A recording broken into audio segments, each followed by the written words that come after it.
మొదటి అంశం మన క్రమంలో 31వ అంశం సరుకు లోపాల్ని దాచిపెట్టడం. ఆ తర్వాత ఆ సామాన్ని, ఆ సరుకును అమ్మే ప్రయత్నం చేయడం. రండి ముందు దీని గురించి ప్రవక్త సల్లల్లాహు అలైహి వసల్లం వారి యొక్క హదీసు విందాము.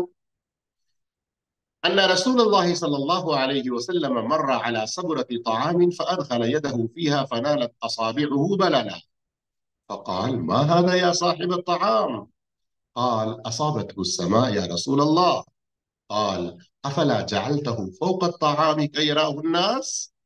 من غش فليس منا. అబూ హురైరా రదియల్లాహు తఆలా అన్హు ఉల్లేఖించారు, ప్రవక్త సల్లల్లాహు అలైహి వసల్లం ఒక సందర్భంలో ఓ ధాన్యాల కుప్ప నుండి దాటుతూ, ప్రవక్త సల్లల్లాహు అలైహి వసల్లం అప్పుడప్పుడు బాజారుకు వెళ్ళి అక్కడి పరిస్థితులను కూడా గమనిస్తూ ఉండేవారు. ఇస్లాం ప్రకారంగా వారి యొక్క క్రయ విక్రయాలు జరుగుతున్నాయా లేదా. అయితే ఒక సందర్భంలో మార్కెట్లో వచ్చారైతే ఒక ధాన్యాల కుప్ప నుండి దాటుతూ అందులో చెయ్యి వేశారు లోపలికి. వేసేసరికి వేళ్లకు, చెయ్యి లోపలికి వేశారు కదా, వేళ్లకు తడి అనిపించింది. ఇదేమిటి ఓ వ్యాపారి అని ప్రవక్త సల్లల్లాహు అలైహి వసల్లం ఆ వ్యాపారిని, ఆ సరుకు అమ్మే వ్యక్తిని అడిగారు. దానికి అతను ఏం సమాధానం ఇచ్చాడు? ప్రవక్త, రాత్రి వర్షం కురిసినందువల్ల కొన్ని ధాన్యాలు తడిసినవి, ఆ తడిసినవి నేను కింద పెట్టాను, మరియు సామాన్యంగా మంచిగా కనబడేటువంటి ధాన్యాలు పైన పెట్టాను. అప్పుడు ప్రవక్త సల్లల్లాహు అలైహి వసల్లం చెప్పారు, మరైతే ప్రజలకు కనబడేలా పైన ఎందుకు పెట్టలేదు? ఇది కూడా ఒక రకమైన మోసం. మోసం చేసేవాడు మా లోని వాడు కాదు అని ప్రవక్త సల్లల్లాహు అలైహి వసల్లం హెచ్చరించారు. సహీ ముస్లిం హదీస్ నంబర్ 102. ఈ రోజుల్లో సరుకు అమ్మే వాళ్ళల్లో అల్లాహ్ భయభీతి లేని అనేకులు దానిపై ఒక ప్లాస్టిక్ కవర్, ఏదైనా స్టిక్కర్ అంటించి, లేదా ఆ సరుకును బాక్స్ లో కింద పెట్టేసి, లేదా ఏదైనా కెమికల్ రసాయనం ఉపయోగించి దాన్ని అందమైన రూపంలో చూపించి దాని లోపాన్ని తెలియనివ్వరు. కొనే వ్యక్తి దాన్ని లోపాన్ని గ్రహించకుండా ఉండే విధంగా మోసం చేస్తారు. లేక ఎలక్ట్రానిక్ మిషన్స్, ఇంజన్లు, వాటిని ఎలా సెట్టింగ్ చేస్తారంటే కొనే వ్యక్తి మొదటిసారి స్టార్ట్ చేసిన వెంటనే అందులో ఉన్న లోపం అది కనబడకుండా ఉంటుంది. ఆ యొక్క సెట్టింగ్ ఎలా చేస్తారంటే మొదటిసారిగా స్టార్ట్ చేస్తే వాహనం చాలా మంచిగా ఉన్నది, ఈ విధంగా ఏర్పడాలి. అది కొన్నవాడు ఇంటికి తీసుకెళ్ళి, కొన్న తర్వాత తన ఇంటికి తీసుకెళ్లేసరికి లేక కొద్ది రోజుల తర్వాత అది పాడైపోతుంది. అయితే వాస్తవంగా అందులో అలాంటి ఏవైనా సెట్టింగ్, మరికొందరు ఏం చేస్తారు, మీటర్ సెట్టింగ్ చేయించి కిలోమీటర్లు తక్కువ చేసి చూపిస్తారు. లేదు, బండి ఎప్పుడు నడవలేదండి, ఇది మీరు కొనవచ్చు, చాలా మంచిది. ఇలాంటి మోసాలు చేస్తారు. మరికొందరు సరుకు యొక్క చివరి తేదీ, ఎక్స్పైరీ డేట్ ఏదైతే ఉంటుందో దాన్ని మార్చేస్తారు. లేక సరుకు కొనే వారికి దాన్ని చూసి చెక్ చేసి అవసరమైతే చిన్నపాటిగా దాన్ని ఎక్స్పీరియన్స్ పొంది, ఉదాహరణకు కొన్ని బండ్లు ఉంటాయి, ఒక రోజు 2 రోజులు మీరు నడుపుకోవచ్చు. ఏదైనా మొబైల్ ఇంకా ఇలాంటి ఎలక్ట్రానిక్ పరికరం ఉంటుంది, వారం రోజుల వరకు గ్యారంటీ అండి. ఇలా ఇవ్వరు.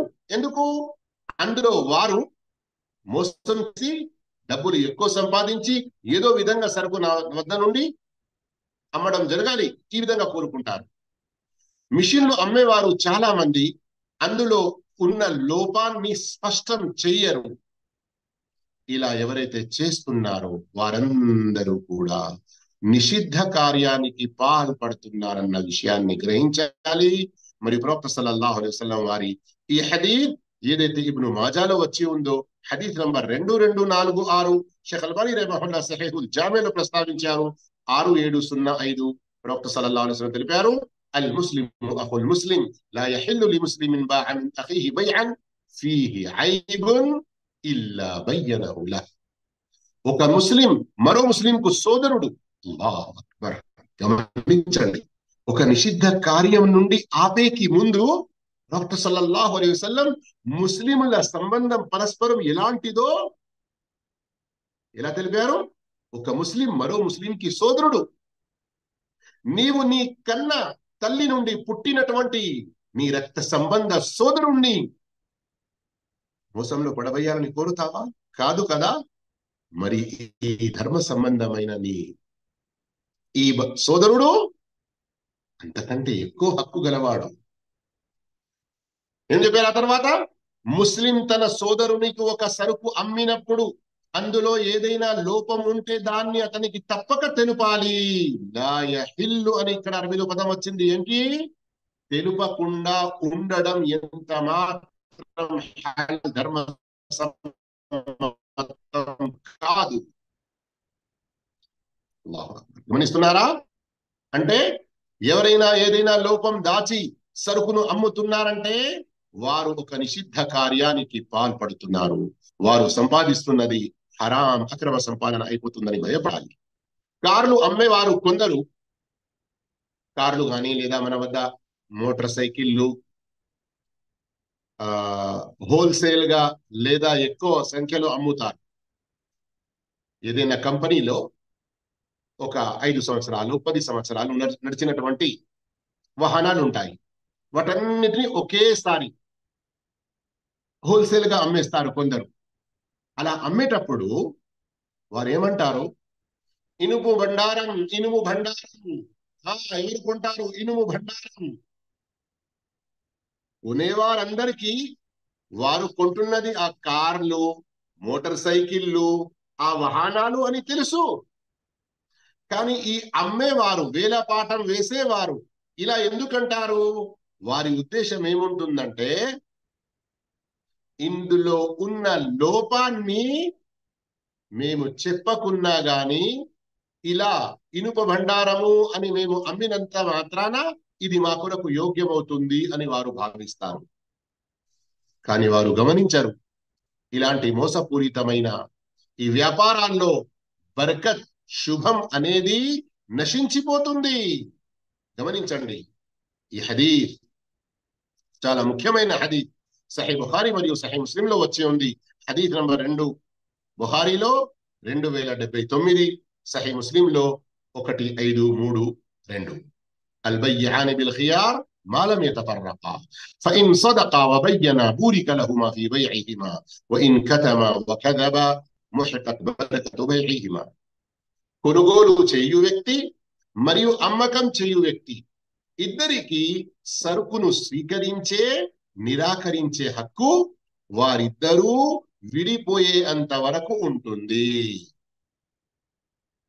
ఇద్దరూ సత్యంపై ఉండి లోపం లేక మరేదైనా అవసరమైన విషయం స్పష్టం చేసుకుంటే ఆ ఇద్దరికి తమ సరుకులో శుభం కలుగుతుంది. ఒకవేళ ఆ ఇద్దరూ అసత్య వ్యవహారం చేసుకొని వాస్తవికతను కప్పి ఉంచితే ఇద్దరి సరుకుల్లో నుంచి శుభం నశించిపోతుంది. ముహికత్ బరకతు బైఇహిమా, వారి యొక్క బరకత్ని నశింపజేయడం జరుగుతుంది. గమనిస్తున్నారా? అందుకొరకు ఇలాంటి ఏ వ్యవహారాలకు పాల్పడకుండా స్వచ్ఛమైన, న్యాయమైన, స్పష్టమైన ఏమైనా లోపాలు ఉన్నా గాని అవి అందరికీ తెలియజేసి మనం మన సరుకును అమ్మే ప్రయత్నం చేయాలి. ఇక్కడ గమనించాలి, ఎవరైనా సదుద్దేశంతో ఉన్న లోపాలు తెలుపుతున్నారు,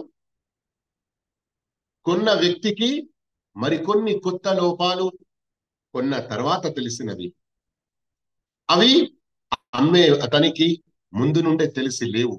అలాంటప్పుడు ఇతను పాపత్ముడు కాదు. ఎందుకంటే కొన్ని లోపాలు తెలిసి రావు. అందుకొరకే ఈ రోజుల్లో లోపాలు స్పష్టమయ్యే రీతిలో ఏ అవకాశాలు ఉంటాయో వాటిని ఉపయోగించుకోవాలి. ఉదాహరణకు ఎవరైనా కార్లు కొనడానికి వెళ్తే ఎలక్ట్రానిక్ చెకింగ్ అని ఉంటుంది. అక్కడికి తీసుకెళ్తే కొంత డబ్బు తీసుకొని వారు చెక్ చేస్తారు.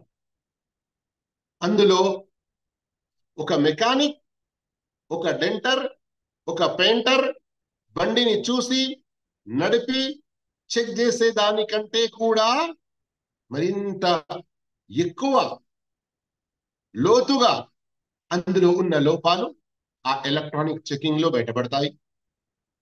కంప్యూటర్ చెకింగ్ అని కూడా అంటారు. ఇలాంటివి చేసుకోవాలి. కానీ కొందరు ఏమంటారు, నేను నీకు అమ్మేస్తాను, నీకు నచ్చిందా లేదా బండి, ఇక ఆ తర్వాత నువ్వు కంప్యూటర్ చెక్ చేసుకో, ఏమైనా చేసుకో, అది నాకు తెలియదు అంటే ఏమన్నట్లు? ఇది స్పష్టంగా అమ్మే వ్యక్తి యొక్క వ్యవహారం కాదు. ఏదైనా లోపం ఉంది గనక అతడు వ్యక్తపరచడం లేదు, లేదా నాకైతే తెలియదు ఇప్పుడు, కానీ కంప్యూటర్ చెక్ చేస్తే లోపాలు తప్పకుండా వెళ్తాయి, అందుకొరకు నేను ఒప్పుకోను అంటే ఏమిటి? ఒక పాడైన వస్తువు కూడా నువ్వు అమ్మేసి దాని హక్కు ఏదైతే లేదో తీసుకోవడానికి అది నీవు తీసుకొని కాజేసుకోవాలనుకుంటావు.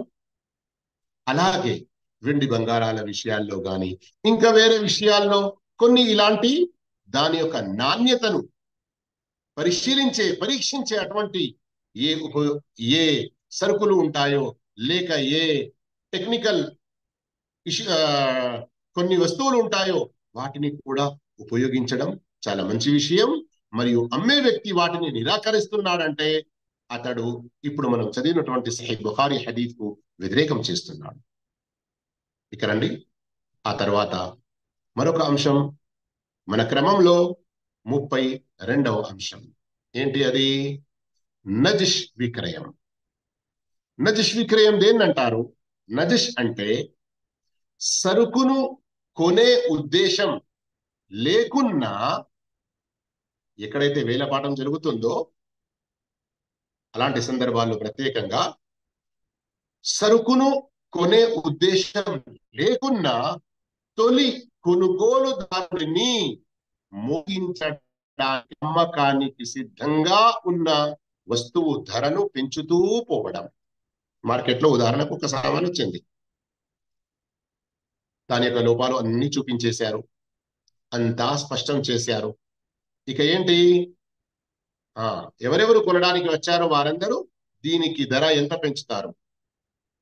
చిన్న నంబర్ నుండి మొదలవుతుంది. ఉదాహరణకు 100 రూపాయలు, ఇంకొకరు అంటాడు 1200, మరొకరు అంటాడు 1500, మరొకరు అంటాడు. ఇక అక్కడ ఒక వ్యక్తి వాస్తవంగా కొనాలని వస్తాడు, కానీ కొందరు ఉంటారు ఆ సరుకు ఎవరిదో వారితో ఏదైనా లోపల వెనకాల బ్యాక్గ్రౌండ్ లో కలిసి ఉంటాడు, అతనిది కొనే ఉద్దేశం లేదు, కానీ ఇలా రేట్ పెంచుతూ పోతే ఆ కొనే వ్యక్తి కూడా ఇంకా పెంచుతాడు. మనం దాని అసలు రేట్ కంటే ఎక్కువగా అమ్మవచ్చు. ఇలాంటి వారి యొక్క ఆశలు ఉంటాయి, అక్రమంగా ఎక్కువ డబ్బు సంపాదించేటువంటి వారి ప్రయత్నాలు. అర్థమైంది కదా? నజష్ అంటే ఒక సరుకు ఉంది, దానికి వేలపాఠం జరుగుతుంది, ఎవరైనా కొనేవారు వాస్తవంగా వచ్చారు, కానీ వారికి మోసగించడానికి వేరే వ్యక్తి ఎవరైతే కొనే ఉద్దేశం లేదో అతడు దాని రేట్ పెంచుతూ ఉంటాడంటే అర్థమైంది కదా? అంటే ఇతను ఉదాహరణకు 200 చెప్పాడంటే అసలు కొనే వ్యక్తి 250 ఇస్తానండి, సరే నేను 300 ఇస్తాను. ఈ విధంగా ఇతడు ఏదైతే ఆ వ్యక్తి అసలు కొనే వ్యక్తి కంటే ఎక్కువ పెంచుతున్నాడో ఇతన్ని కొనే ఉద్దేశం లేదు, ఎదుటి వ్యక్తిని మోసగించడం, దీనిని నజష్ అంటారు. ప్రవక్త సల్లల్లాహు అలైహి వసల్లం చాలా స్పష్టంగా తెలిపారు, వలా తనాజషు. సహీహ్ బుఖారీ 6066, సహీహ్ ముస్లిం 2563. అంటే ఏమిటి? క్రయ విక్రయాల సమయంలో బేరం మీద బేరం చేస్తూ ధరను పెంచి మోసానికి పాల్పడకండి. ఇది మోసానికి సంబంధించిన ఓ రకం కావడంలో ఎలాంటి సందేహం లేదు. మరియు ప్రవక్త సల్లల్లాహు అలైహి వసల్లం వారి యొక్క ఉపదేశం సహీ బుఖారీ బాబు నజష్ లో వచ్చి ఉంది. మరియు షేఖ్ అల్బానీ రహిమహుల్లా సహీహాలో ప్రస్తావించారు 1057. అల్ మక్రు వల్ ఖదీఅతు ఫిన్నార్, పన్నాగం మరియు మోసం నరకంలోకి తీసుకెళ్తాయి. అల్లాహు అక్బర్, అల్లాహు అక్బర్. ఈ రోజుల్లో పరిస్థితి ఎంతవరకు మారిపోయింది గమనించండి. ఎవరు ప్రజలకు ఎంత మోసగించి వారికి టోపీ వేయడం, ఈ విధంగా కొన్ని మాటలు మాట్లాడతారు. అలా ఎవరు చేస్తారో అలాంటి వారిని ఏమంటారు? బడా హుషియార్, బడా చాలాక్. తప్పు విషయం ఇది. ఇది చాలాకితనం కాదు, ఇది హుషారితనం కాదు, ఇది మోసగించడం. ఇలాంటి వారి పరిస్థితి ఏముంటుంది? ఫిన్నార్, నరకంలో చేరుతారు. అల్లాహ్ తన నరకం నుండి మనందరినీ కాపాడుగాక. అనేక మంది దళారులు వేలముల కార్ మోటార్ షోరూమ్ల ద్వారా సంపాదిస్తున్నది అక్రమ సంపాదన జరుగుతుంది. ఎందుకనగా వారు ఎన్నో నిషిద్ధ కార్యాలకు పాల్పడతారు. అందులో పైన చెప్పిన నజష్ విక్రయం కూడా ఒకటి. మరియు కొనేవారిని మోసం చెయ్యుట, ఇంకా అమ్మటానికి వచ్చిన కొందరు అమ్మడానికి వస్తారు మార్కెట్లో, వారికి మార్కెట్ యొక్క అసలైన రేటు తెలియదు. ఈ దల్లాల్ ఎవరైతే ఉంటారో, మీడియేటర్స్, వారు అమ్మటానికి వచ్చిన వ్యాపారి యొక్క సొమ్ము ధర తక్కువ చేసి మోసగిస్తారు. ఒకవేళ సరుకు ఆ దళారిది అయితే ఆ వ్యాపారుల వేషం వేసుకొని వచ్చి ధరలు పెంచుతారు. ఇలా ప్రజలను మోసం చేస్తారు, నష్టం కలుగజేస్తారు. మరియు ఇప్పుడే మనం తెలుసుకున్నాము, ఇలాంటి కుట్రలు, కుతంత్రాలు, ప్రయత్నాలు, పన్నాగాలు చేసే వారందరి స్థానం నరకంలో అవుతుంది. అల్లా దాని నుండి మనందరినీ కూడా కాపాడుగాక.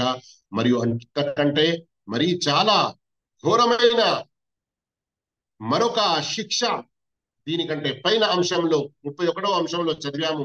అదేమిటి? ప్రవక్త సల్లల్లాహు అలైహి వసల్లం అంటున్నారు, ఇలా మోసం చేసేవారు మాలోని వారు కారు. రండి ఈరోజు 3వ అంశం క్రమంలో 33వది, జుమా రోజు అజాన్ తర్వాత విక్రయించడం, సామాను అమ్మడం. సూరతుల్ జుమా ఆయత్ నంబర్ 9లో అల్లాహు తాలా తెలిపాడు, యా అయ్యుహల్లదీన ఆమను ఇదా నూదియ లిస్సలాతి మిన్ యౌమిల్ జుముఅతి ఫస్అవు ఇలా జిక్రిల్లాహి వదరుల్ బైዕ ذلكم خير لكم إن كنتم تعلمون. ఓ విశ్వాసులారా, శుక్రవారం జుమా రోజున నమాజుకై పిలువబడినప్పుడు అల్లాహ్ స్మరణ వైపునకు, ఖుతుబా వినడానికి, నమాజు చేయడానికి మీరు పరిగెత్తండి. పరిగెత్తండి అంటే ఇక్కడ పరుగెత్తుకుంటూ రావడం అని భావం కాదు. ఎందుకంటే ఆయట్లో ఫస్అవు అని వచ్చింది, దాని యొక్క అనువాదం పరిగెత్తండి, కానీ నమాజ్కు పరిగెత్తుకుంటూ రావడం కాదు. ఇక్కడ భావం ఏంటంటే సమయం కాక ముందు నుండే మీరు త్వరగా దీనికి ప్రిపరేషన్ అవ్వండి, సిద్ధపడండి. అన్ని రకాల మీరు ఏ సంసిద్ధతలు ఉంటాయో అవన్నీ చేసుకుంటూ త్వరగా చేరుకునే ప్రయత్నం చేయండి. కానీ ఎగ్జాక్ట్లీ ఎప్పుడైతే నమాజ్కు ఇంటి నుండి బయలుదేరుతామో, మన షాప్ నుండి బయలుదేరుతామో, అలైకుం బిస్సకీనతి వల్ వఖార్ అని ప్రవక్త సల్లల్లాహు అలైహి వసల్లం చాలా స్పష్టంగా తెలిపారు. అయితే ఫస్అవు ఇలా జిక్రిల్లా, మీరు ఆ అల్లాహ్ యొక్క స్మరణ వైపునకు పరిగెత్తండి. వదరుల్ బైዕ, క్రయ విక్రయాలను వదిలిపెట్టండి. ఇక్కడ గమనించండి, ఆయత్ యొక్క తర్వాత భాగం, ذلكم خير لكم إن كنتم تعلمون. మీరు గ్రహించగలిగితే ఇదే మీకు అత్యంత శ్రేయస్కరమైనది. అల్లాహు అక్బర్. వాస్తవంగా ఈ రోజుల్లో ఎంతో మంది కొనేవారు, ఎంతో మంది అమ్మేవారు అల్లా యొక్క ఈ మాటపై, ఖురాన్ అల్లా యొక్క వాక్కు, సచ్చా కలాం అల్లాకా అని అంటారు నోటితో, కానీ విశ్వాసం ఆ విధంగా లేదు. ఎందుకంటే ఏమంటారు, అరే ఇదేనయ్యా సమయం మాకు కస్టమర్లు వచ్చేది, ఇదే 4 డబ్బులు సంపాదించుకునేది. ఈ విధంగా అనుకుంటూ ఖతీబ్ మెంబర్ పై వచ్చిన తర్వాత, అజాన్ అయిన తర్వాత, ఖుతుబా జరుగుతున్నప్పుడు కూడా కొనడం, అమ్మడం లాంటి వ్యవహారాలు చేస్తూ ఉంటారు. మరి అల్లా అంటున్నాడు, అజా అయిపోయింది, ఖతీబ్ వచ్చి ఖుత్బా మొదలు పెట్టాడు అంటే ఇక మీరు కొనడానికి అమ్మడానికి ఎలాంటి అవకాశం లేదు. మీరు తప్పకుండా రావాలి. మీరు ఏదైతే కొంటున్నారో అందులో మీకు శ్రేయస్కరం లేదు, అందులో మీకు శుభం లేదు, అందులో మీకు లాభం లేదు. అల్లా దిక్ర్ వైపునకు రావడంలో మీకు లాభం ఉంది. కొందరు వ్యాపారులు రెండవ అజాన్ తర్వాత కూడా తమ దుకాణాల్లో లేక మస్జిద్ ముందు అమ్మకాల్లో నిమగ్నులై ఉంటారు. కొన్ని పెద్ద జామే మస్జిద్ల చుట్టుపక్కన కూడా ప్రత్యేకంగా జుమా రోజు వచ్చి కొందరు దుకాణాల్లో పెడతారు కదా టెంపరవరీ. అలాంటి వారు రెండవ అజాన్ అయిన తర్వాత కూడా సరుకులు అమ్ముతూ కొంటూ నిమగ్నులై ఉంటారు. అయితే వారితో కొనేవాడు కనీసం మిస్వాక్ కొన్నా వారితో పాపంలో పొత్తు కలిసినట్లే. కొందరికి శైతాన్ ఎలా మనసులో ఇస్తాడు, అరే అజా అయిపోయింది, ఖుత్బా నడుస్తుంది, పర్లేదు, మిస్వాక్ చేయడం కూడా చాలా సున్నత్ కదా, చాలా మంచి కార్యం కదా, ఒక్కడ తీసుకుంటూ వెళ్ళు, ఏమవుతుంది.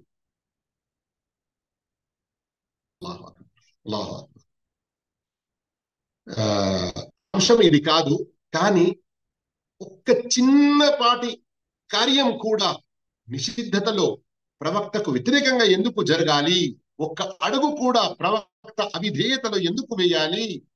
దీనిపై నాకు గుర్తొచ్చింది ఒక సంఘటన. షేఖ్ బిన్ బాజ్ రహ్మహుల్లా ఎవరైతే ఇక్కడ చాలా పెద్ద ముఫ్తీగా ఉన్నారో ఆయనతో ఒకసారి ఎవరు ప్రశ్నించారు, కొన్ని సందర్భాల్లో మేము మస్జిద్ నుండి బయటికి వస్తాము, అయితే హదీస్ ఏముంది ప్రవక్త వారిది, ఒక కాలిలో చెప్పు తొడిగి మరో కాలిలో చెప్పు లేకుండా, మరో కాలిలో పాదంలో చెప్పు లేకుండా నడవకూడదు. అయితే మస్జిద్ నుండి బయటికి వచ్చేసరికి ఒక్కొక్కసారి ఏమవుతుంది, ప్రజలు చెప్పులను తొక్కుకుంటూ అటు ఇటు వస్తారు కదా. మనం హిదాయత్ ఒక మనందరికీ చెప్పులు మస్జిద్లో ఒక క్రమంగా మంచి రీతిలో పెట్టము కదా. అది కూడా ఒక చాలా మంచి పద్ధతి, క్రమంలో పెట్టడం. అయితే మస్జిద్ నుండి బయటికి వచ్చేసరికి ఒక చెప్పు ఇక్కడ, ఇంకొక చెప్పు కొంత దూరంలో ఉంటుంది. అయితే ఒక్క చెప్పు తొడిగి ఆ రెండో చెప్పు తొడగడానికి ఒక్క అడుగు రెండు అడుగులు వేసి ముందుకు వెళ్ళవచ్చా? వాజ్రమలో ఏమన్నారు, ఒక్క అడుగు కూడా ప్రవక్త ఆదేశానికి వ్యతిరేకంగా, ప్రవక్త నిషిద్ధపరిచిన పనికి పాల్పడుతూ ఎందుకు నువ్వు ఒక అడుగు ముందుకు వేస్తావు? అల్లాహ్ ఏమంటున్నారు ఇక్కడ, వారితో కనీసం ఒక మిస్వాక్ కొన్న వారితో పాపంలో పొత్తు కలిసినట్లే. ఇలాంటి వ్యాపారం వ్యర్థము, తుచ్చము అన్నదే సత్యం. హోటల్, బేకరీ మరియు ఫ్యాక్టరీల ఓనర్లు కొందరు జుమా సమయంలో కూడా పని చేయాలని తమ పని వాళ్ళపై ఒత్తిడి చేస్తారు. ఇది ముస్లిం ఓనర్ల గురించి ప్రత్యేకంగా చెప్పడం జరుగుతుంది. కొందరు హోటల్, బేకరీ మరియు ఫ్యాక్టరీల ఓనర్లు జుమా సమయంలో కూడా పని చేయాలని తమ పని వాళ్ళపై ఒత్తిడి చేస్తారు. అలాంటి సంపాదనలో బాహ్యంగా ఎక్కువ లాభం ఏర్పడినా వాస్తవానికి వారు నష్టంలో పడి ఉన్నారన్నది తెలుసుకోవాలి. ఇక పని వాళ్ళు ప్రవక్త సల్లల్లాహు అలైహి వసల్లం యొక్క ఈ ఆదేశంపై ఆచరించాలి. లా తాఅత లిబషరిన్ ఫీ మఅసియతిల్లాహ్. అల్లాహ్ అవిధేయతకు గురి చేసే ఏ వ్యక్తి మాట వినకూడదు. ముస్నద్ అహ్మద్ లోని హదీత్ 1065 మరియు సహీ ముస్లింలో కూడా ఈ భావం కొంచెం వచ్చి ఉంది, 1840. అర్థమైంది కదా. ఇక రండి, ఈ రోజు పాఠంలో చాలా ముఖ్యమైన అంశం. ఈ రోజు చాలా మంది ఎంతో ప్రపంచపు వ్యామోహంలో పడి డబ్బు ఆశతో ఇలాంటి వాటిలో పాల్గొంటూ ఉంటారు. అదేంటి? జూదం, జువ్వ. అల్లాహు తాలా సూరతుల్ మాయిదా ఆయత నంబర్ 90లో తెలిపాడు, యా అయ్యుహల్లదీన ఆమను ఇన్నమల్ ఖమ్రు వల్ మైసిరు వల్ అన్సాబు వల్ అజ్లాము రిజ్సుం మిన్ అమలి షైతాన్ ఫజ్తనిబూ లఅల్లకుం తుఫ్లిహూన్. ఓ విశ్వసించిన వారులారా, సారాయి, జూదం, బలి పీఠాలు, జోస్యం కోసం వాడే బాణాలు, ఇవన్నీ పరమ జుగుస్సాకరమైన విషయాలు, శైతాన్ చేష్టలు. కాబట్టి వాటికి దూరంగా ఉండండి. మీరు వాటికి దూరంగా ఉంటే సాఫల్యం పొందవచ్చును. ఈ ఆయతలో గమనించండి, ఈ 4 విషయాలను, ఒకటి రిజ్స్, జుగుస్సాకరమైన అని చెప్పడం జరిగింది, చాలా చాలా చెడ్డవి, నీచమైనవి. రెండవది అమలి శైతాన్, శైతాన్ చేష్టలను చెప్పడం జరిగింది. మూడవది వీటికి దూరంగా ఉంటేనే సాఫల్యం. అంటే ఏమిటి? వీటికి దూరంగా ఉండకుంటే సాఫల్యం పొందరు. ఇక జూదం ఆడి లక్షలు కోట్లు సంపాదించి ఏమనుకుంటాడు అతను? నేను చాలా గొప్ప విజయం పొందాను, సాఫల్యం పొందాను. వాస్తవానికి జూదం, ఇందులో ఏ సాఫల్యం లేదు. అజ్ఞానపు కాలంలో జూదం ఆడేవారు, వారిలో ప్రఖ్యాతి చెందిన జూదపు ఒక రూపం 10 మంది ఒక ఒంటెలో సమానంగా పొత్తు కలిసి పాచికల ద్వారా అదృష్టం చూసేవారు. అది వారిలో పుర్ఆ, చీటి యొక్క ఒక రూపం. అందులో 7గురికి విభిన్న వాటా లభించేది, ముగ్గురికి ఏమీ దొరక్కపోయేది. ఈ రోజుల్లో ఎందరో ఉద్యోగాలు చేసేవారు, ఎక్కడెక్కడ వారు చేస్తూ ఉంటారో అక్కడ కొంతమంది కలిసి చిట్టి వేసుకుంటారు, పాట చిట్టి అని.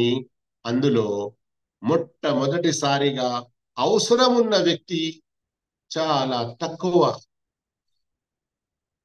ఆ చిట్టిని ఎత్తుకోవాల్సి వస్తుంది. మరి ఎవరైతే చివరిగా తీసుకుంటారో, లేదా చిట్టి నడిపేటువంటి యజమాని ఏదైతే ఉన్నాడో, అక్రమంగా ఎంతో ఎక్కువగా లాగేస్తాడు. ఇలాంటివన్నీ కూడా చాలా తప్పు విషయాలు, జాగ్రత్తగా ఉండాలి. ఈ కాలంలో జూదం రూపాలు ఎన్నో ఉన్నాయి, అందులో కొన్ని తెలుపబడుతున్నాయి, చాలా శ్రద్ధగా అర్థం చేసుకోండి. లాటరీ. ఇక లాటరీ అన్న దానికి కూడా ఎన్నో పేర్లు ఉన్నాయి, ఎన్నో రకాల లాటరీలు ఉన్నాయి. ఇది ఎన్నో రకాలుగా ఉంది. అందులో సామాన్యమైనది డబ్బు ఇచ్చి నంబర్లు కొనాలి. ఆ నంబర్ల మీద లాటరీ వెళ్తుంది, మొదటి బహుమతి, రెండవ బహుమతి అని ఈ విధంగా ఇవ్వడం జరుగుతుంది. ఇలా అనేక విభిన్న బహుమతులు ఇవ్వబడతాయి. దీనికి పాల్పడేవారు ప్రజా సేవ లాంటి ఏ మంచి పేరు పెట్టుకున్నా అది నిషిద్ధం. ఇక్కడ మీకు మాట అర్థమైందా? ప్రజాసేవ లాంటి ఏ మంచి పేరు పెట్టుకున్నా అంటే, కొందరు లక్షలు కోట్లు లాటరీలో సంపాదిస్తారు కదా, అది హలాల్ అని వారి మనసుకు తృప్తి కలగడానికి ఏమనుకుంటారు? ఇందులో నుండి చాలా వరకు మేము ఫలానా అనాథ సంస్థకు, ఫలానా చారిటబుల్ ట్రస్ట్ కి, ఫలానా స్వచ్ఛంద సేవా సంస్థలకు మేము దానం చేస్తున్నామండి అని అంటారు. ఇలా పేర్లు ఏవి మంచి పెట్టుకున్నా గాని వాటి ద్వారా వచ్చే డబ్బును ఏ మంచి కార్యాల్లో దాన్ని నేను ఖర్చు చేస్తున్నా గాని అసలు సంపాదనే, ఆ సంపాదన మార్గమే నిషిద్ధం, చాలా ఘోరమైన నిషిద్ధం. కబీరా గునా, ఘోర పాపాల్లో ఒకటిగా లెక్కించబడుతుంది. మరో రకం, లోపల ఏమున్నదో, అంటే ఈ లాటరీ యొక్క మరొక రకం, లోపల ఏమున్నదో తెలియని ఓ వస్తువు కొనుట. ఏదైనా డబ్బాలో గాని, లేకుంటే ఏదైనా కవర్ లాంటిగా, లోపల అది ఏముందో తెలియదు కానీ దాన్ని కొనాలి. లేదా మరొక రకం, ఒక వస్తువు కొన్నప్పుడు ఆ దాని వస్తువుతో పాటు ఒక నంబర్ ఇస్తారు, ఇచ్చి తర్వాత ఆ నంబర్లపై లాటరీ తీసి బహుమతి పొందే వారిని నిర్ణయించడం జరుగుతుంది. అయితే ఇక్కడ ఒక చిన్న వివరణ అర్థం చేసుకోండి. అదేమిటి? ఈ రోజుల్లో చాలా మంది పెద్ద పెద్ద సూపర్ మార్కెట్లు, హైపర్ మార్కెట్లు అలాంటి వారు చేస్తూ ఉంటారు. ఏం చేస్తారు? మీరు వారి వద్ద సరుకు కొన్న తర్వాత ఏదైనా ఒక సరుకు విషయంలో ఇది తప్పనిసరిగా కొనాలి, ఇది కొంటే మీకు ఒక నంబర్ ఇవ్వడం జరుగుతుంది, ఆ నంబర్ ఫలానా డబ్బాలో వేయాలి, 4 రోజుల తర్వాత, 5 రోజుల తర్వాత చివరిలో ఏదో ఒక డేట్ ఫిక్స్ చేస్తారు, అందులో నుండి లాటరీ తీస్తారు. అయితే ఇక్కడ ధర్మవేత్తలు ఏమంటున్నారంటే, మనిషి తనకు అవసరమున్న ఏదైనా వస్తువు కొనడానికి వెళ్ళాడు. ఉలమాలు ఇక్కడ ఏం చెప్తున్నారంటే, దుకాణపు వాళ్ళు ఇలాంటి వ్యవహారం చేయడం దుకాణం వారికి యోగ్యం లేదు. కానీ ఎవరైతే కొనడానికి వెళ్ళారో వారి పరిస్థితి ఏంటి? అందులో రెండు రకాలు. ఎవరైతే సరుకు అవసరం ఉండి కొనడానికి వెళ్ళాడో తన సామాను తను కొన్నాడు. రేటు విషయంలో కూడా నార్మల్ గా ఎలా ఉంటుందో నార్మల్ రోజుల్లో అలాగే ఉంది. దానితో పాటు అతనికి ఒక నంబర్ ఇవ్వడం జరిగింది. అయితే ఆ నంబర్ తీసుకోవడం, ఒకవేళ అందులో ఏదైనా లాటరీ లాంటిది వెళ్ళింది అంటే అది అతనికి హలాల్ అవుతుంది. ఎందుకు? లాటరీలో పాల్గొనే ఉద్దేశంతో అతడు అందులో కొనడం కానీ అలాంటిది ఏమీ చేయడం లేదు. కానీ ఎవరైనా సరుకు అవసరం లేకున్నా కేవలం లాటరీలో అతని పేరు రావాలి అని కొనడానికి వెళ్తే ఇలా అతని కొరకు అది యోగ్యం కాదు. ఒకవేళ డబ్బు వచ్చినా అది అతనికి హలాల్ కాదు. ఒకవేళ అతని నంబర్ రాలేదు, లాటరీ అతని పేరు మీద వెళ్ళలేదు, అయితే ఈ ఉద్దేశంతో అతడు వెళ్ళాడు గనక ఇలాంటి కొనుగోలు కూడా అతని కొరకు నిషిద్ధం ఉంటుంది. ఇన్షాల్లా ఈ విషయం అర్థమైంది అని ఆశిస్తున్నాను. లాటరీలోనే మరొక రకం ఇన్సూరెన్స్. ఇది కూడా జూదం యొక్క రూపమే. జీవన బీమా, వాహనాల బీమా, సరుకుల బీమా, అగ్ని ప్రమాద బీమా, ఇతరులతో నష్టం కలిగితే బీమా, ఇలా ప్రతి దానికి బీమా చేయించటం నిషిద్ధం. కొందరు గాయకులు తమ శబ్దం గలం యొక్క బీమా కూడా చేయిస్తారు. ఇన్సూరెన్స్ ఆదేశాలు దాని స్థానంలో ఇస్లాంలో ఏముంది అన్న వ్యాసం అరబీ మ్యాగజైన్ మజల్లతుల్ బుహూసిల్ ఇస్లామియా 17, 19, 20 సంచికలో చూడవచ్చును. రియాసతుల్ ఆమ్మ లిఇదారతిల్ బుహూసిల్ ఇల్మియా, సౌదీ అరేబియాలో ప్రింట్ అయిన అరబీ పుస్తకం. కానీ ఇక్కడ ఈ మాటలు విని కొందరికి చాలా కన్ఫ్యూజ్ గా ఉండవచ్చును. అందుకొరకే ఒక వివరణ చాలా ముఖ్యమైనది. తప్పకుండా శ్రద్ధగా వినే ప్రయత్నం చేయండి. జీవన బీమా ఇది ఏమాత్రం యోగ్యం లేదు. కానీ వాహనాలపై ప్రత్యేకంగా మరియు ఈ రోజుల్లో ప్రభుత్వాలు హెల్త్ ఇన్సూరెన్స్ అని ఇస్తాయి. హెల్త్ ఇన్సూరెన్స్ దీని గురించి మన భారతదేశంలోని పరిస్థితుల ప్రకారంగా, ఇలాంటి పరిస్థితులు ఇంకా వేరే దేశంలోనైనా ఉంటే అక్కడ కూడా ఇదే ఫత్వా నడుస్తుంది అని ధర్మవేత్తలు అంటారు. అదేమిటి? ఇందులో కొన్ని మాటలు ఉన్నాయి, శ్రద్ధగా వినాలి. మొదటిది, ఎలాంటి బీమా అయినా ఇన్సూరెన్స్ అయినా దూరం ఉండే ప్రయత్నమే చేయాలి, అందులో పాల్గొనకూడదు. ఏదైనా ప్రభుత్వం వైపు నుండి మన కొరకు తప్పనిసరిగా మనం ఎక్కడ ఉద్యోగం చేస్తున్నామో అది హలాల్, కానీ ఈ హెల్త్ ఇన్సూరెన్స్ ఇలాంటి కొన్ని తప్పనిసరిగా చేస్తున్నారు, అది లేకుండా మనం ఉద్యోగం చేయలేము, లేదా ఆ రాష్ట్రంలో ఆ దేశంలో ఉండడం కష్టం. అలాంటప్పుడు గత్యంతరం లేని పరిస్థితిని ఎదుర్కొన్నాము, ఓ అల్లాహ్ నాకు ఏదైనా సులభ మార్గం నీవు ప్రసాదించు, ఇక జరిగిన తప్పును అనుకుంటూ పశ్చాత్తాపడుతూ అందులో పాల్గొంటే. కానీ గమనించండి ఏ విషయాల గురించి చెప్పడం జరుగుతుందో. హెల్త్ ఇన్సూరెన్స్, వాహనాల ఇన్సూరెన్స్ లాంటి విషయాలు, దీని గురించి. మరొక విషయం ఇందులో ఏంటంటే, కొన్ని దేశాల్లో ఒక మంచి పద్ధతి ఉంది, దాన్ని అవలంబిస్తే ఇంకా చాలా ఉత్తమం. ఇలాంటి అన్ని రకాల హరాంకి, నిషిద్ధతలకు దూరం ఉండవచ్చు. అదేమిటి? ఏదైనా ఒక సంస్థ లేదా కంపెనీ ఉంటుంది, ప్రజలతో వారు కోరుతారు, మీరు మాతో హెల్త్ ఇన్సూరెన్స్ లాంటిది, కార్ ఇన్సూరెన్స్ లాంటిది, మీ యొక్క అతి విలువగల ఎందులో మీకు ప్రాణ నష్టం లాంటిది ఉందో దాని గురించి ఇన్సూరెన్స్ చేయించండి. ఇక్కడ పదం ఇన్సూరెన్స్ ఉంది, కానీ దీని ఏమంటారు? కోఆపరేటివ్. అతావునీయ అని అరబీలో, కోఆపరేటివ్ అని ఇంగ్లీష్ లో అనడం జరుగుతుంది. భావం ఏముంటుంది? ప్రతి ఒక్కరూ నెలకు గాని సంవత్సరానికి గాని కొంత డబ్బు అందులో జమ చేస్తూ ఏం ఉద్దేశం ఉంచుకుంటారు? ఈ డబ్బు అందులో పని చేసే వారికి జీతముగా ఇవ్వడం యోగ్యం, మరియు ఎవరికైనా ఏదైనా నష్టం వాటిల్లితే వారికి ఆ నష్ట ప్రకారంగా వారికి సహాయం చేయడం. ఇందులో దాన్ని నడిపేవారు తమ యొక్క డబ్బు ధనంగా ఆశిస్తూ కూడబెట్టుకోవడం ఇది సరి అయినది కాదు. కానీ ఏ పని చేస్తున్నారో దానికి బదులుగా ఆ ప్రకారంగా వారికి జీతాలు ఇవ్వడం యోగ్యమే.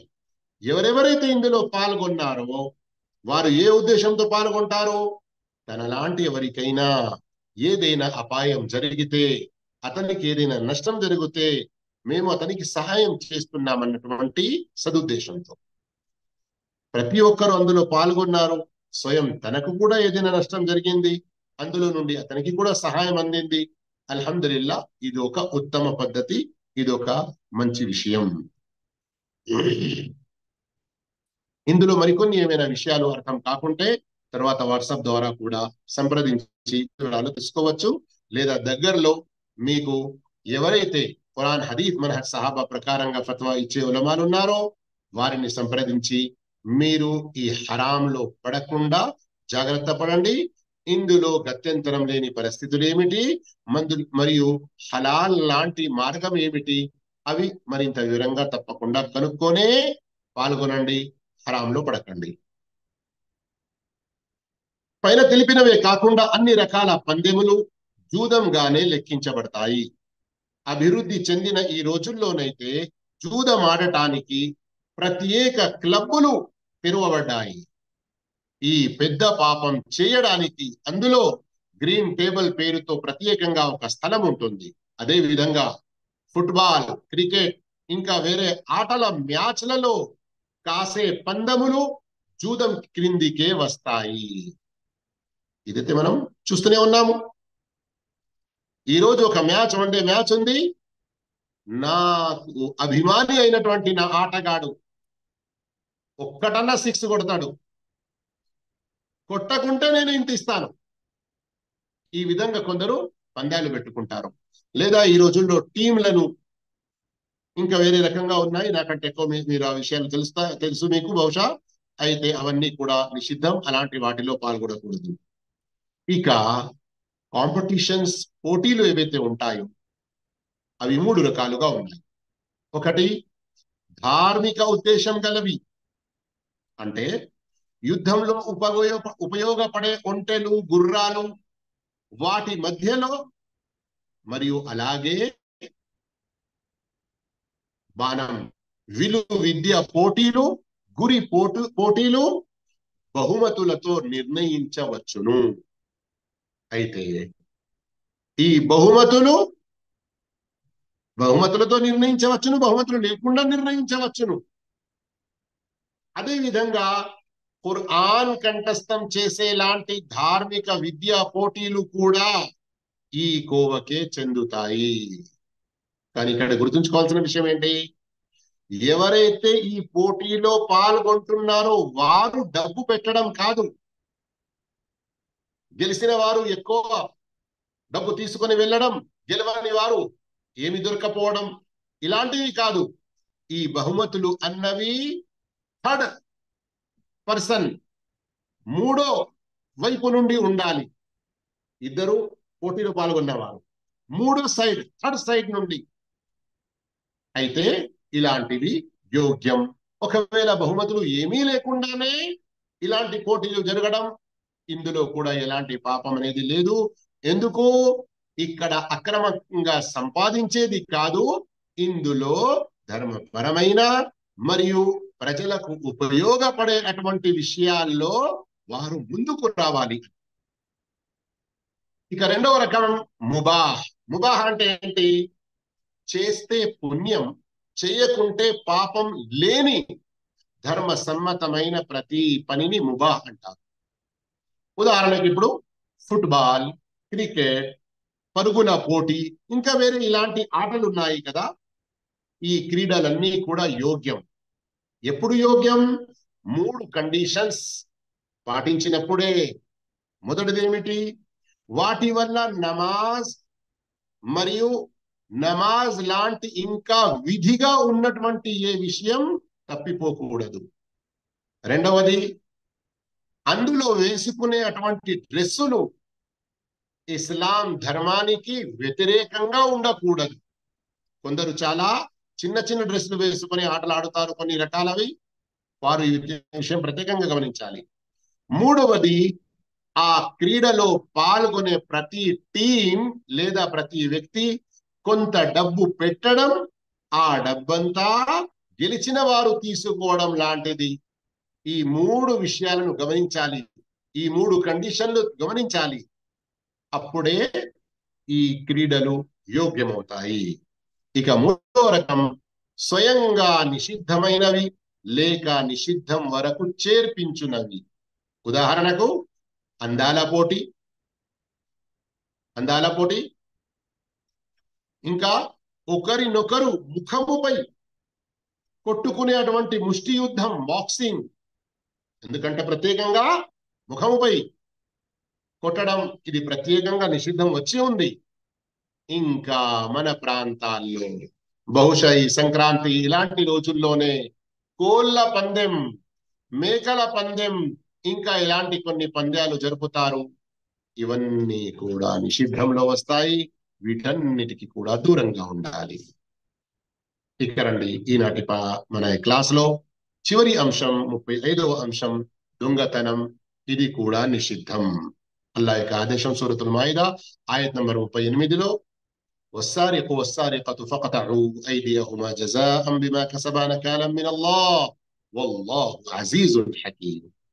దొంగ స్త్రీ అయినా పురుషుడు అయినా ఉభయుల చేతులు నరకండి, ఇది వారు చేసిన దానికి ప్రతిఫలం. జజాఅం బిమా కసబా, ఇది వారు చేసిన దానికి ప్రతిఫలం. అల్లా తరఫు నుండి గుణపాఠం నేర్పే శిక్ష, నకాలం మినల్లాహ్. ఎవరి చేయి కోయబడుతుందో, మరి ఎవరైతే సమాజంలో ఉన్నారో వారందరూ ఇలాంటి శిక్ష నుండి గుణపాఠం నేర్చుకోవాలి. అల్లాహ్ సర్వశక్తిమంతుడు, అత్యంత వివేక సంపన్నుడు. ఆయతను నేను ఇంత స్పష్టంగా చదవడానికి మరొక ముఖ్య కారణం, ఒక్కొక్క పదాన్ని ఇందులో గమనించండి. దొంగ చేతులు నరికి వేయడం గురించి ఏదైతే ఈ రోజుల్లో తప్పుడు పుకారా చేస్తూ ఇస్లాంపై బురద చల్లే ప్రయత్నం చేస్తారో, ఆయతులో ఉన్నటువంటి పదాలను మంచి రీతిలో వారు అర్థం చేసుకోవడం లేదు. ప్రత్యేకంగా అల్లా యొక్క 2 నామాలు చివరిలో వచ్చాయి, గమనించండి. అజీజున్ హకీం. అజీజ్ అంటే సర్వశక్తిమంతుడు, అంటే చేతులు నరికి వేయాలి అని అల్లా ఇచ్చిన ఈ ఆదేశం అల్లాహు తాలా వృధాగా ఇవ్వలేదు. ఆయన సర్వశక్తిమంతుడు. ఇలాంటి ఆదేశాలు ఇవ్వడానికి అతన్ని ఎవరు ఆపేవారు లేరు. మరియు ఈ ఆదేశం అరే ఈనాటి అభివృద్ధి కాలంలో నడవదండి అని ఎవరైతే అనుకుంటారో వారు అవివేకులు. వాస్తవం ఏమిటి?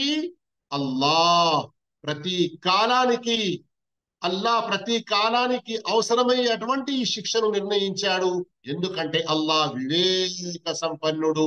అతని ప్రతి ఒక్క ఆదేశం వివేకంతో కూడుకొని ఉంటుంది. ఒక్క నిమిషం ఆగండి, కొంచెం అజా అవుతుంది, జవాబిచ్చి మళ్ళీ మనం స్టార్ట్ చేద్దాము. అప్పటి వరకు మీరు కూడా కొంచెం నీళ్లు త్రాగండి.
దొంగతనపు నేరాల్లోకెల్లా అతి చెడ్డ దొంగతనం హజ్ లేక ఉమ్రా చేయుటకు కాబా వరకు వచ్చిన వారి నుండి దొంగలించడం.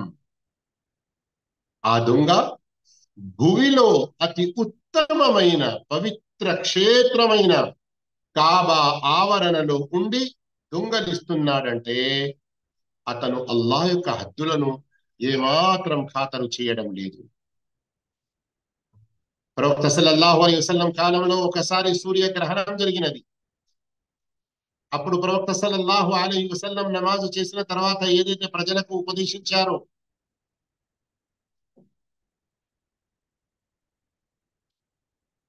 ఎవరైనా మాట్లాడారా? ప్రవక్త సల్లల్లాహు అలైహి వసల్లం వారు ఏదైతే ఆ సందర్భంలో ఉపదేశించారో అందులో ప్రత్యేకంగా ఈ మాట కూడా చెప్పారు. శ్రద్ధగా వినండి. హదీస్ అరబీలో చదవకుండా కేవలం అనువాదం వినిపిస్తున్నాను. ప్రవక్త సల్లల్లాహు అలైహి వసల్లం చెబుతున్నారు, నమాజ్ అయిన తర్వాత, నమాజులో నేను వెనక్కి జరిగిన దృశ్యం మీరు చూశారు కదా, అప్పుడు నేను నమాజులో ఉన్న స్థితిలో నా ముందు నరకాగ్నిని తీసుకురావడం జరిగింది. దాని దహించి వేసే అగ్ని నాకు తాకుతుందన్న భయంతో నేను వెనక్కి జరిగాను. అందులో నేను, అంటే ఆ నరకంలో నేను వంకర కర్ర వ్యక్తిని చూశాను. తాను దానితో తన ప్రేములను లాగుతున్నాడు. అల్లాహ్ మనందరికీ నరకం నుండి మనందరినీ నరకం యొక్క శిక్షణ నుండి కాపాడుగాక. ఆ నరకంలో నేను వంకర కర్ర వ్యక్తిని చూశాను. తాను ఆ వంకర కర్రతో తన ప్రేములను లాగుతున్నాడు. అతని సంగతి ఏమిటంటే అతను ప్రపంచంలో తన ఆ వంకర కర్రతో హాజీల సామానులను తటాలున అందుకునేవాడు. హక్కుమని తను హాజీ యొక్క సామానులను హక్కున తటాలున అందుకునేవాడు. ఒకవేళ అల్హమ్దులిల్లాహ్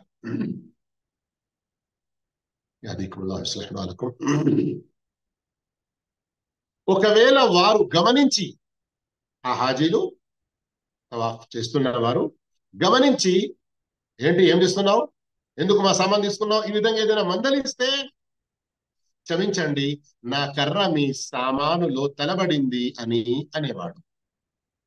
ఒకవేళ వారు గమనించకుంటే దొంగలించుకొని వెళ్ళేవాడు. సహీ ముస్లింలోని హదీస్ నంబర్ 904.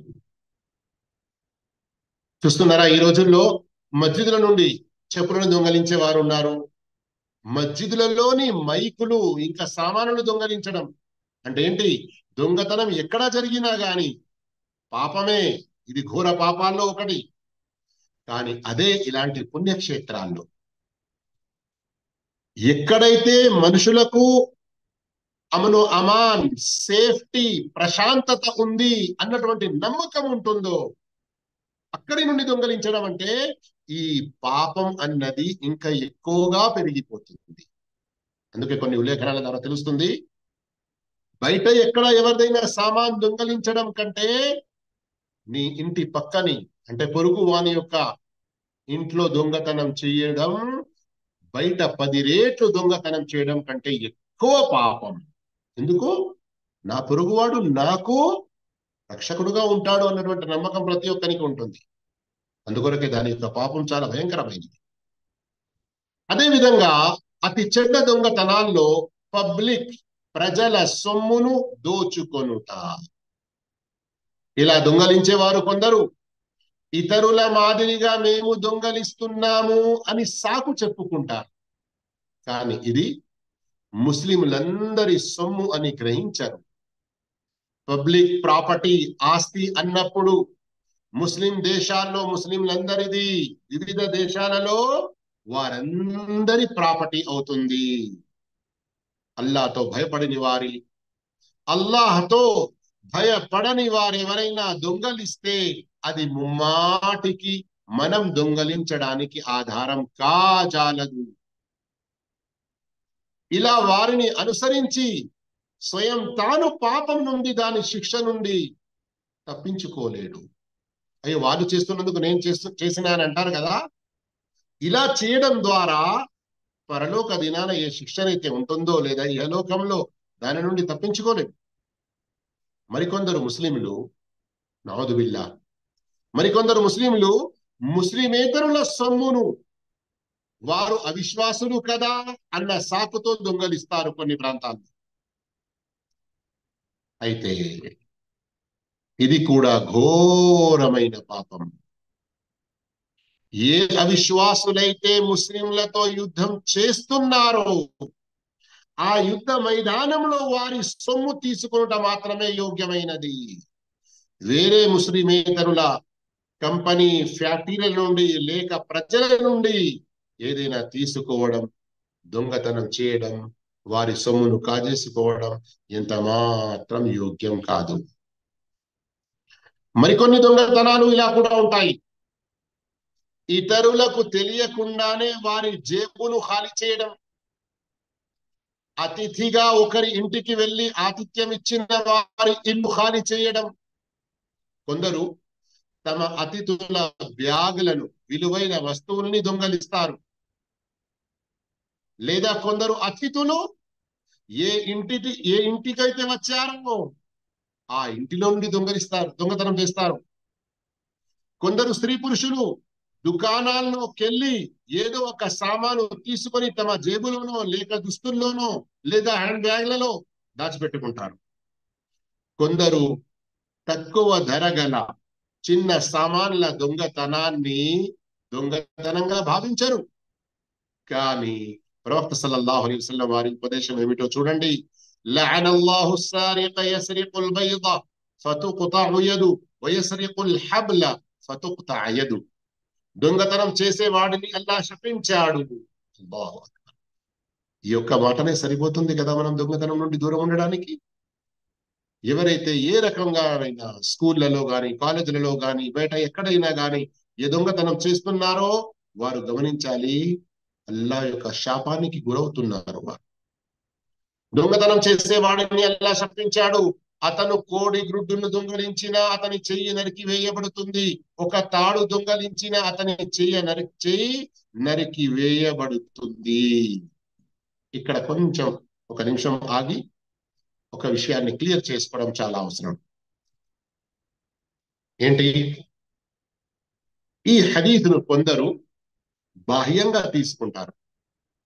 అంటే స్పష్టంగా ఈ భావం అయితే కనబడుతుందో, అల్లాహు తాలా శపించాడు దొంగతనం చేసేవాడిని, ఒక కోడిగుడ్డు దొంగతనం చేసినందుకు అతని చెయ్యి నరికి వేయడం జరుగుతుంది, మరియు ఒక తాడు దొంగలించినందుకు నరికి వేయడం జరుగుతుంది. అబ్బో, కేవలం ఒక గుడ్డు 5 రూపాయలు 10 రూపాయలు కాదు కావచ్చు అని ఈ రకంగా కూడా ఇస్లాంను బదనాం చేయడానికి ఎందరో పూనుకొని ఉంటారు. దురదృష్టవశాత్తు ముస్లింలలోని కొందరు ఇలాంటి హదీసులను విన్న తర్వాత ఈ హదీసులనే తిరస్కరించడానికి పూనుకుంటున్నారు. వారు చాలా ప్రమాదంలో ఉన్నారు, గమనించండి. వాస్తవానికి వారు వారి అజ్ఞానం వల్ల ఎలాంటి తప్పుడు ఆలోచనలోకి వెళ్తున్నారో, అసలు వారి పని ఏమిటి అర్థం కాని విషయాన్ని ధర్మవేత్తలతో కనుక్కునే ప్రయత్నం చేయాలి, తెలుసుకునే ప్రయత్నం చేయాలి. అలా చేయకుండా హదీసులను తిరస్కరించడం ఇది మరింత ఎక్కువ కుఫ్రుకు తీసుకెళ్తున్న విషయం. అయితే ఈ హదీస్ వాస్తవం ఏమిటి? ఈ దొంగతనంలో చెయ్యి నరికివేయడం ఆదేశం ఏదైతే ఖురాన్లో కూడా మీరు చదివారు, సూరతుల్ మాయిదా ఆయత నంబర్ 38లో. అయితే ఇంకా ప్రవక్త సల్లల్లాహు అలైహి వసల్లం వారి హదీసులన్నింటినీ కూడా జమా చేసి మనం అర్థం చేసుకునే ప్రయత్నం చేయాలి. సంక్షిప్త భావం ఏమిటంటే, ఈ హదీసులో ఏదైతే చెప్పడం జరిగిందో ఇది ఒక హద్దుగా చెప్పడం జరగలేదు.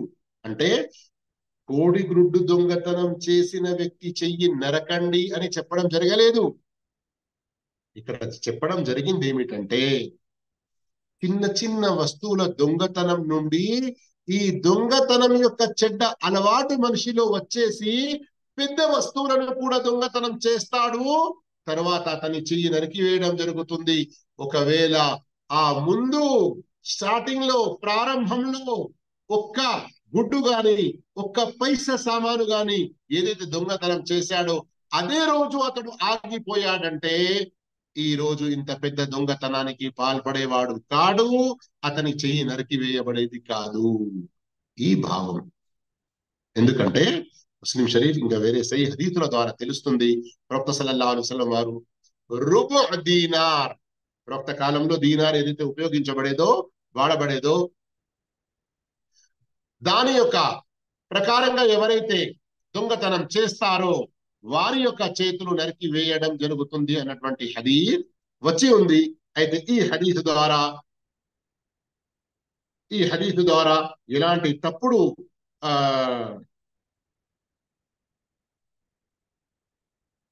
భావనలోకి వెళ్ళకూడదు.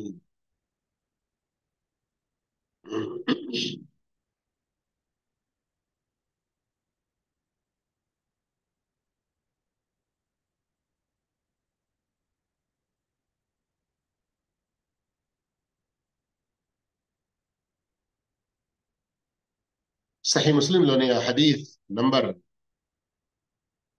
మీకు తెలియచేద్దామని నేను చూశాను. సహీ బుఖారీలో కూడా ఉంది హదీస్. ఇన్షాల్లా వేరే సందర్భంలో చెప్తాను. నాకు ముందు ఐడియా రాలేదు, లేదంటే నేను ముందే నంబర్ కూడా నోట్ చేసుకుని ఉండేవాడిని. సరే, మంచిది. కానీ సహీ బుఖారీ, సహీ ముస్లింలో రుబు దీనార్, రుబు దీనార్ అంటే దీనార్లోని 4వ భాగం వరకు ఎవరైతే అంతకంటే ఎక్కువ దొంగతనం చేస్తారో అలాంటి వారి చెయ్యి మాత్రమే నరికి వేయాలి అని. చెయ్యి నరకాలంటే మొత్తం ఇక్కడి వరకు అని కాదు. ఇది కూడా ఒక విషయం గమనించాలి. కుతుబ్ ఫిక్ లో దీని యొక్క పూర్తి వివరణ అల్హమ్దుల్లా ఉంది. అయితే ఈ హదీస్ ఇప్పుడు మనం చదివాము. అల్లా శపించాడు దొంగతనం చేసే వాడిని. ఒక గుడ్డు దొంగతనం చేయబడుతుంటే అతని యొక్క చెయ్యి తర్వాత నరికి వేయడం జరుగుతుంది. ఒక తాడు దొంగతనం చేసిన తర్వాత అతని చెయ్యి నరికి వేయడం జరుగుతుంది. అంటే ఈ చిన్న సామాన్ల దొంగతన అలవాటు ఏదైతే ఉందో దాని నుండి అతను దూరం ఉండలేదు గనక పెద్ద సామాన్లు దొంగతనం చేయడానికి కూడా పూనుకున్నాడు. తర్వాత చెయ్యి నరికి వేయడం జరిగింది అన్నటువంటి భావం. ఇక రండి, మనం ఈ అంశాన్ని పూర్తి చేయబోతున్నాము. అయితే ఒక హితబోధ ఇందులో తేయడం జరిగింది చివరిలో. అదేమిటి? ఏదైనా వస్తువు దొంగలించిన వ్యక్తి అల్లాతో స్వచ్ఛమైన క్షమాపణ కోరుకోవాలి, వేడుకోవాలి, తౌబా చేయాలి. మరియు ఆ వస్తువు ఎవరి నుంచి దొంగలించాడో అతనికి తిరిగి ఇవ్వాలి. గుప్తంగానైనా లేక నలుగురి ముందు అయినా, స్వయమైనా అంటే తాను స్వయంగా ఇచ్చినా లేక వేరే ఎవరితోనైనా పంపించినా, ఎలాగైనా గాని అతనికి ఆ సొమ్ము ఇచ్చేసేయాలి. తన శక్తి ప్రకారం ప్రయత్నం చేసినప్పటికీ దాని హక్కుదారుడు ఎవడో లేదా ఆ హక్కుదారుని యొక్క వారసులు ఎవరో కనిపించకుంటే, తెలియకుంటే ఆ వస్తువును దానం చేసేయాలి. ఒకవేళ ఆ వస్తువును వాడుకొని ఉండేది ఉంటే దాని యొక్క డబ్బు ఎంతైతే అవుతుందో దాన్ని దానం చేసి ఆ పుణ్యం, ఆ సొమ్ము ఎవరిదైతే ఉండినదో అతనికి లభించాలని అల్లాతో దువా చేసుకోవాలి. సోదర మహాశయులారా, ఈ రోజు అల్హమ్దులిల్లా ఇక్కడి వరకు మనం 35 అంశాలు నిషిద్ధత జాగ్రత్తలో పుస్తకం నుండి పూర్తి చేసుకున్నాము. అల్లాహు తాలా ఏ ఏ నిషిద్ధతల గురించి తెలుసుకుంటున్నామో వాటన్నిటి నుండి మనం దూరం ఉండేటువంటి భాగ్యం ప్రసాదించుగాక. ఆమీన్. వఆఖిరు దావానా అల్హమ్దులిల్లాహి రబ్బిల్ ఆలమీన్. వస్సలాము